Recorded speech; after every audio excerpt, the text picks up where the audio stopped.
Hello everyone, I'm Foyej. Welcome to our presentation.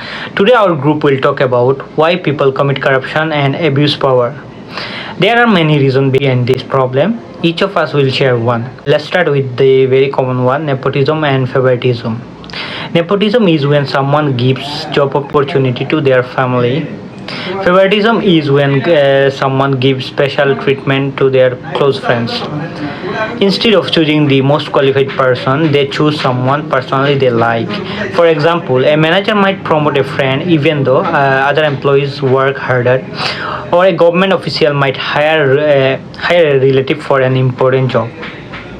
This might look harmless, but it creates unfairness, lower motivation, and pushes talented people away. Over time, we can trust and make corruption feel normal. To stop this, we need clear hiring rules, open promotion process, and culture that rewards skill, not the relationship. When decision based on merit, organization will grow stronger and fairer. Now let's move on the next reason. My friend will discuss about this. Thank you, Foyej. You have talked about favoritism. Now let's talk about the desire of power. What is the desire of power and how does it affect in the corruption? There are some people who don't care about the job or the titles. They crave for the power. Why so? Because they want to control the people. They want to beat someone so they can oppress the people. They want to be someone whom they will follow, whom they will lead, whom they will obey at any cost. Sometimes to get this power, they will take illegal actions, and that's how the corruption is started. And the effect is a very devastating effect. Let's see, there are some politicians, to win the election they will do whatever they can. They will do the bribery, they will do some illegal activities, they even sometimes kill people just to win the election, kill the rival just to because he was oppressing, because he was opposing, and so on. And how it affects us? We just become the pawns of their play game. They no longer care about the public support. They only care about their own selfish goals. And this is ruining our institutions and the democracy. So what shall we do? We need an independent, truly independent election system. We need to be strong to reduce the corruption. Whenever there's corruption, we have to be firm, we have to be united and talk about it. We have to stand up against the corruption, then only they will fall back. And to do that, we have to be united. That's all from me. Thank you. Now, I will invite my friend Rabbi to talk about the weak laws and poor enforcement. Thank you. Weak law and poor enforcement. Corruption trips when laws are weak or enforcement is slow. If people believe punishment is unlikely, they feel safe to commit crimes. In some countries, corruption gets drag on 4 years and end without proper justice. This creates a dangerous culture in impunity where criminals think even if I am caught, nothing will be happen. Solutions include stronger anti-corruption law, fast and fair legal process, and independent courts.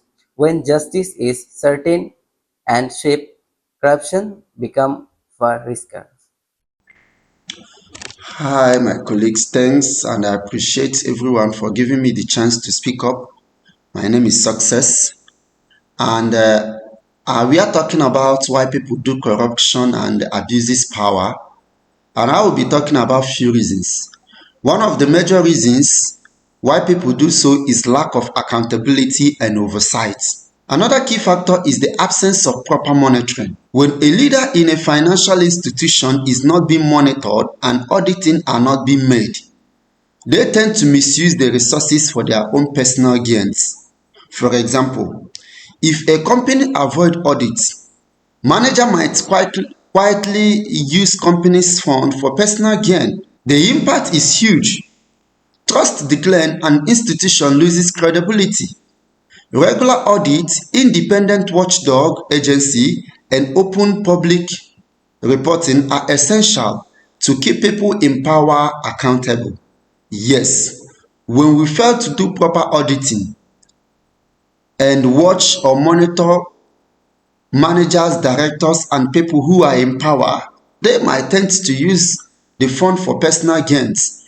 Yes, people might be trusted. Yes, people may not be trusted, depending on the situation, but proper monitoring is necessary so as to make sure that every fund are being recorded and are being opened for the public to know that this is what you've got, this is what is at hand, this is what has been invested, this is what has been put in this project or another.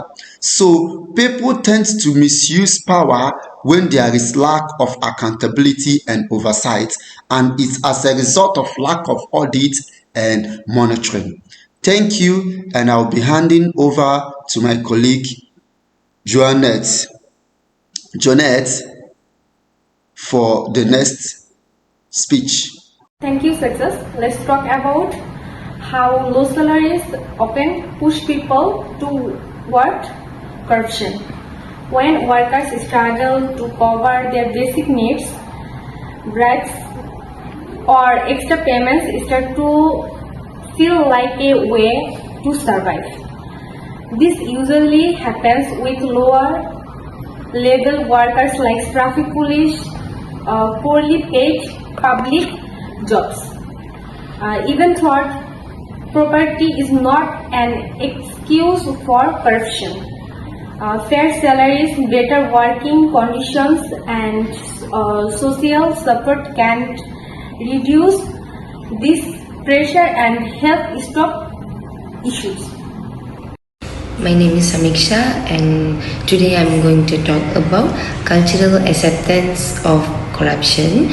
In some places, corruption is seen as normal.